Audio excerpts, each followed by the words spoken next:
The successful among us delay gratification. The successful among us bargain with the future. Attend carefully to your posture. Quit drooping and hunching around. Speak your mind. To decide to move forward courageously into the land of the unknown.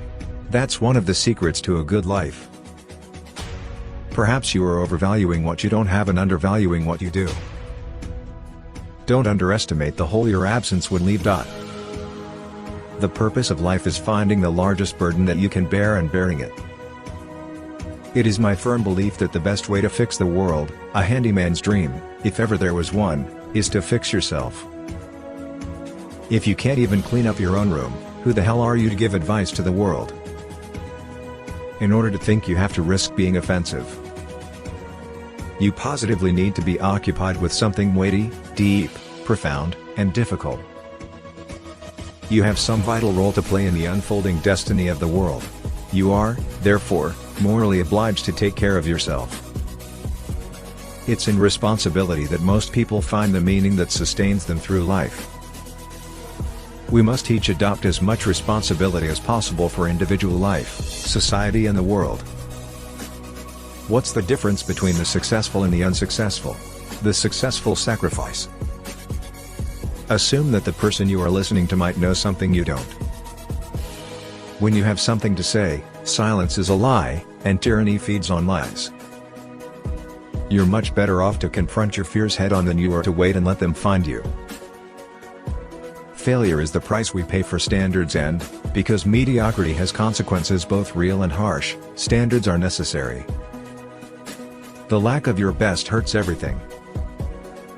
If you present yourself as defeated, then people will react to you as if you are losing. If you start to straighten up, then people will look at and treat you differently. Making your life better means adopting a lot of responsibility, and that takes more effort and care than living stupidly in pain and remaining arrogant, deceitful and resentful. Face the demands of life voluntarily. Respond to a challenge, instead of bracing for a catastrophe. A leader gives articulation to the imagination of the population. There's no quick pathways from smart to wise. If you fulfill your obligations every day, you don't need to worry about the future. Face your fears voluntarily, that's the cure. Strengthen the individual. Start with yourself. Take care with yourself. Define who you are. Refine your personality. Everything you value is a product of unimaginably lengthy developmental processes, personal, cultural, biological. Don't underestimate the power and vision and direction. These are irresistible forces, able to transform what might appear to be unconquerable obstacles into traversable pathways and expanding opportunities. There's some real utility in gratitude. It took untold generations to get you where you are. A little gratitude might be in order. Strengthen the individual. Start with yourself. Take care with yourself. Define who you are. Refine your personality. Choose your destination and articulate your being. As the great 19th century German philosopher Friedrich Nietzsche so brilliantly noted, he whose life has a why can bear almost any how. It takes careful observation, and education, and reflection, and communication with others, just to scratch the surface of your beliefs. You must determine where you are going in your life, because you cannot get there unless you move in that direction.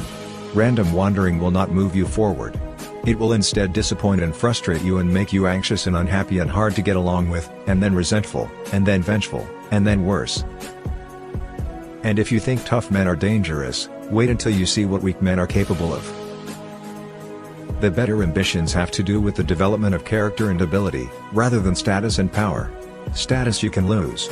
You carry character with you wherever you go, and it allows you to prevail against adversity. If you're going to insist on bending the world to your way, you better have your reasons. If you're going to stand your ground, you better have your reasons. You better have thought them through. You might otherwise be in for a very hard landing. Compare yourself to who you were yesterday, not to who someone else is today. Ideologies are substitutes for true knowledge, and ideologues are always dangerous when they come to power, because a simple-minded I know-it-all approach is no match for the complexity of existence. Perhaps you are overvaluing what you don't have and undervaluing what you do. So, listen to yourself and to those with whom you are speaking. Your wisdom then consists not of the knowledge you already have, but the continual search for knowledge, which is the highest form of wisdom. I don't think that you have any insight whatsoever into your capacity for good until you have some well-developed insight into your capacity for evil. You're going to pay a price for every bloody thing you do and everything you don't do. You don't get to choose to not pay a price. You get to choose which poison you're going to take. That's it. If you can't understand why someone is doing something, look at the consequences of their actions, whatever they might be, and then infer the motivations from their consequences. If you're going to be successful, you need to be smart, conscientious, and tough. It's better to do something badly than to not do it at all. Face the demands of life voluntarily. Respond to a challenge, instead of bracing for catastrophe. Notice that opportunity lurks where responsibility has been abdicated. Don't be a slave to stupid rules. If you fulfill your obligations every day, you don't need to worry about the future. The creative person, by contrast, is always open to new possibilities. You're not everything you could be, and you know it. The purpose of life is finding the largest burden that you can bear and bearing it. Work as hard as you possibly can on at least one thing and see what happens. Make friends with people who want the best for you. Treat yourself like someone you are responsible for helping. If you're going to insist on bending the world to your way, you better have your reasons. Dialogue is the pathway to truth. Be grateful in spite of your suffering. Power is competence. In order to be able to think, you have to risk being offensive. Always place your becoming above your current being.